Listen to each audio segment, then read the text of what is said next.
Naveen Chawla. I'm the former Chief Election Commissioner of India and an IAS officer for many years before that. I was born in Delhi in 1945, and and as you know, the riots, the partition took place in '47, and Delhi itself was the scene of rioting for about 7 months.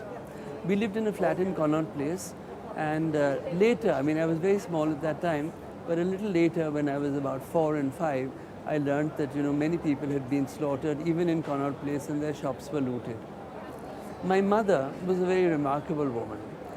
She was the gynecologist to practically every Muslim family, every Hindu family as well.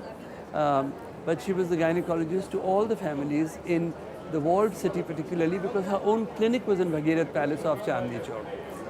Later I learned that she would bring little children, because all the families were not emigrating to Pakistan. There were many families who wanted to stay in India.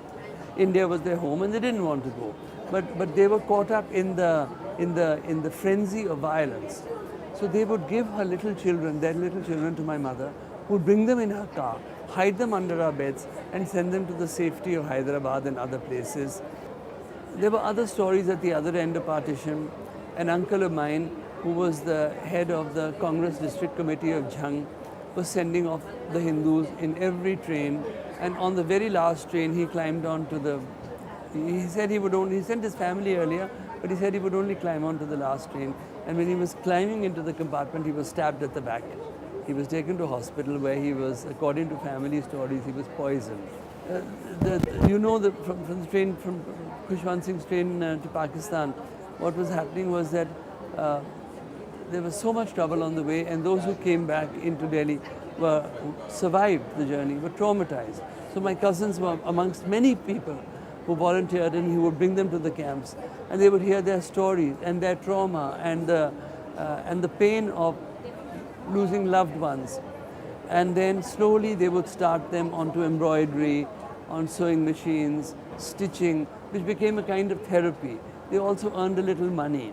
And my mother too bought a lot of things, from them in order to be able to help rehabilitate them. So these are some of our family stories. I think that it's a wonderful idea. I wish it had been set up 10 and 15 years ago, 20 years ago. But doesn't matter. There are still people who have memories. So maybe it's never too late to be able to recapture early memories of people who are still alive, or also any writings that they may have.